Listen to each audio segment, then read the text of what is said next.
Baik, terima kasih atas waktu dan kesempatannya. Perkenalkan, nama saya Niputu Bintang Permatasari dari Prodi Ilmu Komputer 3A dengan NIM 2415101007. Di sini saya akan mempresentasikan tugas praktikum jaringan komputer mengenai routing statis yang sebelumnya sudah disimulasikan di Cisco Packet Tracer.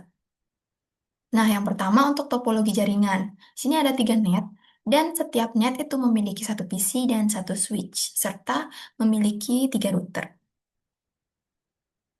Kemudian untuk pertanyaan poin pertama yaitu melengkapi tabel konfigurasi. Di sini ada 2 tabel. Yang pertama tabel routing. Untuk tabel routingnya, alamat jaringan dari net 1, net 2, dan net 3 diisi dengan 3 digit akhir NIM kita.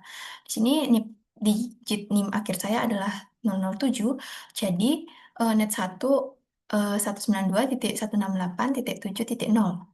Nah, net 2 yaitu 7 ditambah 10 yaitu 17, net 3 17 ditambah 10 yaitu 27. Selain itu sudah sesuai dengan ketentuan yang ada di ketentuan tugas. Kemudian tabel konfigurasi 2 yaitu tabel routing cadangan. Ini digunakan untuk membuat jalur cadangan ketika R1, R2, dan R2, R3-nya diputus. Kemudian, pertanyaan poin kedua, hasil ping semua PC simulasi 1 nomor 1. Di sini dari PC 1, ping ke PC 2, 3 masih aman. PC 2, ping ke PC 1 dan 3 masih aman. PC 3, ping ke PC 1 dan 2 masih aman. Di sini semua PC berkomunikasi dengan baik karena belum ada rute yang terputus. Jadi, paket berjalan melalui jalur utama yaitu R1, R2, dan R2, R3. Kemudian kita pada poin ketiga lebih menspesifikkan hasil ping ke PC1 dan PC3 serta akan saya jelaskan jalur paketnya juga. Di sini yang pertama ada jalur permintaan dari PC1 ke PC3, itu dia akan melalui switch 1, kemudian ke R1, kemudian ke R2, lalu ke R3, lalu ke switch 3, dan kemudian ke PC3.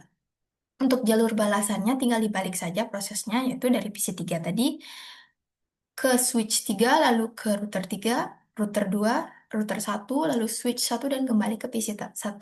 Di sini eh, jalur paketnya itu masih menggunakan jalur utama, karena R1, R2-nya, dan R2, R3-nya masih aktif dan belum diputus. Jadi dia menggunakan jalur utama, bukan jalur cadangan. Nah, pertanyaan poin keempat, hasil ping PC1 dan PC2 pada simulasi 2 nomor 2.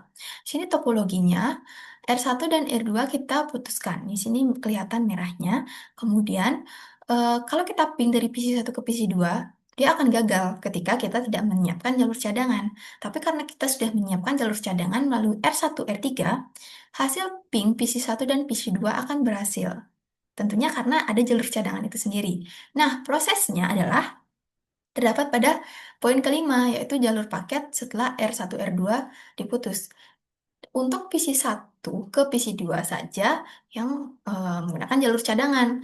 Dari komunikasi ke PC lain, dia masih menggunakan jalur yang lama. Karena tidak ada pengaruhnya dari yang putus. Nah, dari PC1 ke PC2 itu, setelah putus, jalurnya akan ke switch 1 di sini, kemudian ke router 1, karena dia tidak bisa ke sini, ke router 2, jadi dia menggunakan jalur cadangan yaitu router 3. Barulah dia ke router 2, lalu ke switch 2, barulah dia ke PC 2.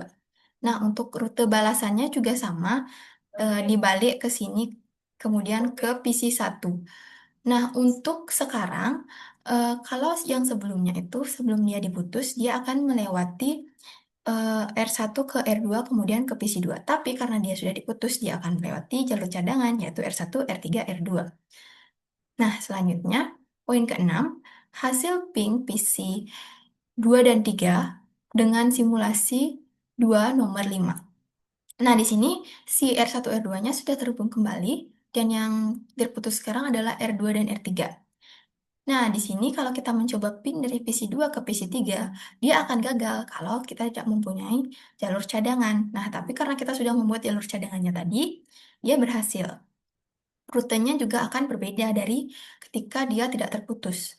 Nah, ini pada poin ketujuh ada jalur paket setelah R1, R2 tersambung dan R2 dan R3-nya diputuskan. Dari PC2, dia akan ke switch 2, kemudian ke R2, lalu ke R1, kemudian ke R3, lalu ke switch 3 dan ke PC 3. Untuk jalur balasannya juga sama, tinggal dibalik saja. Nah, di sini karena dia sudah terputus di bagian R2 dan R3, maka dari PC 2 dia akan melewati R2, dia tidak bisa ke R3, dia akan ke R1 dulu, baru ke R3, baru dia ke PC 3.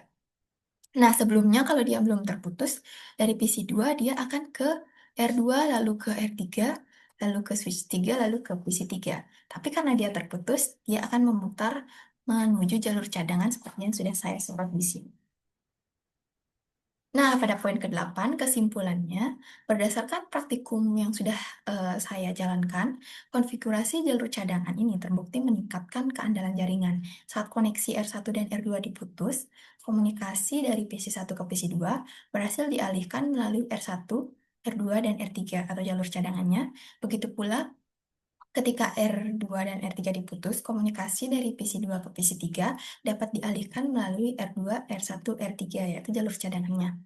Meski terjadi peningkatan latensi dan jalurnya lebih panjang, tapi tidak ada paket yang hilang. Nah, hasil ini membuktikan bahwa si routing status ini dengan perencanaan yang matang atau dapat menciptakan jaringan yang tahan gangguan melalui pemanfaatan jalur redundan.